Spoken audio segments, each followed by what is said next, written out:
Hey everybody, welcome back to the channel, welcome back to some more Warpforge, and today we've got our new faction being revealed. The Space Wolves are going to start their hunt very soon. I'm very excited to be back doing reveals, and although I was hoping for maybe Votan or Drukhari or something like that, so not another Space Marine chapter, I do think Space Wolves add a bit of flavor, right? You know, they like to drink, they like to fight, they've got dreadnoughts with Wolverine gear and stuff like that. So there is a lot to love about this faction, and I'm excited to get into it. We're going to go over the keywords that have been put out so far, just to give us a little bit of insight to how some of these cards work today, and then we'll get into the reveal. So thanks as always for sticking with me, and let's just get right to it. So for the new mechanics, if you missed it in the other videos, and shout out to all the OG creators coming back for reveals and some wonderful new ones. It's always great to see more life in the content community.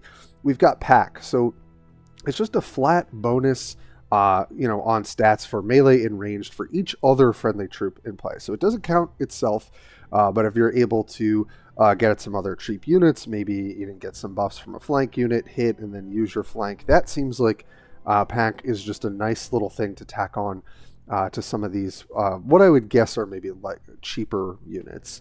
Ferocity, now this is very interesting, right? So it's an action. It can be used the same turn it comes into play. So think essentially, it has flank. You can use it the turn you play it.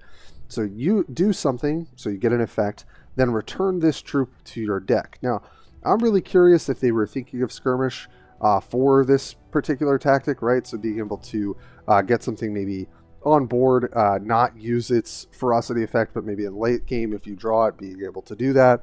But also I think for classic, which honestly is my primary focus, could be interesting, right? It means that a unit gets sort of like a buff that you can spread out if the board state would really, like that, and then you can play the unit normally if you just really need to stick a unit. So a couple tips that Warpforge has shared with us. Pack is always active, a passive ability that will lower and increase as troops enter and leave the battlefield, while Ferocity is like Duty or Agenda, but with flank, and the downside of returning the card back to deck, unless you play something like Bjorn the Fell-Handed to prevent that. Now, I don't know if that's been revealed as of this video, but it's very cool that there is an interaction where you can get essentially both sides of a Ferocity unit without the downside of shuffling it back into your deck. So very excited to see what that is, but let's just get into the cards. And so we're going to start with Gray Hunter Pack Leader. 3 energy, 3/3 on the attack stats, and 4 health. So just all around pretty solid. That's what you want to be seeing from your 3-drop. It has Pack, so it's going to get buffed +1/+1 for every other unit that's in play. So that 4 energy turn, right, you'll be able to probably play at least 1 unit, potentially maybe some small units to buff it up.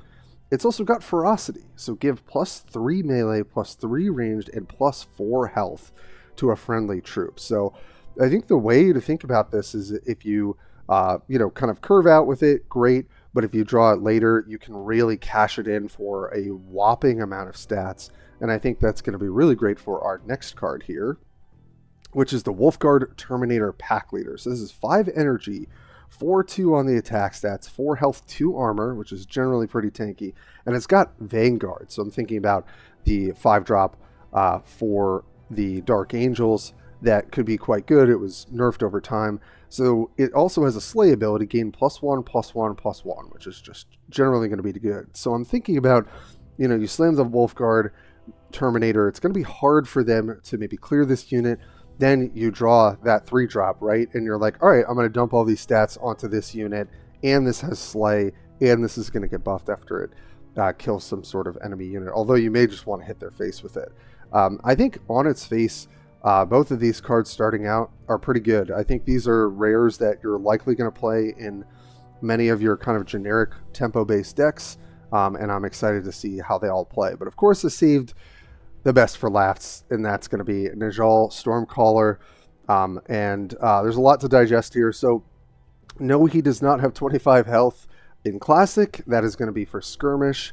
So it looks like basically cards will have, or Warlords in particular, will have their health set for Skirmish, and then it'll get +10 in Classic. So just a good thing to keep in mind, because I was a little confused by that. When you trigger Ferocity, High Rune Priest, which is his ability costs 1 less. And we're going to take a look at that. So just your generic 2/2 with 35 health for classic players. And then you're going to play High Rune Priest, which is an ephemeral card. Very much Anva vibes for this warlord. Choose a rune and put it into your hand, right? So it's not an ephemeral ability like Varro Tigurius. It's more equivalent to Anva. And here is what you can get. So we've got all 0 runes. So 0 energy to play, which is just pretty incredible already. You've got one that gives -2 range to an enemy troop. That's Tempest's Wraths until your next turn. Right, so that's just kind of a -2 for a full turn cycle. Definitely going to be really nice in a lot of board states. You've got Murderous Hurricane. Give +2 melee to a friendly unit this turn. Obviously, you can do that to your warlord. Clear something that you need. So that's really a great thing to have access to. And then Living Lightning, which I imagine generically will be the thing that people take the most. It's just deal 1 damage to 3 random enemies. So that's going to include the warlord, right? So this will help you clear 3 health units with your warlord. It'll do a little bit of ping damage to their warlord. This just seems really, really powerful for the Stormcaller. My cat's also excited if you see her walking around here. Very hype for what plays like a lot of the different sort of stratagem heavy warlords. This feels like Anva, but a little bit stronger. I mean, the fact that these all cost 0 is just incredible. It is just a free card that is modal every single turn. Pick the best one you need.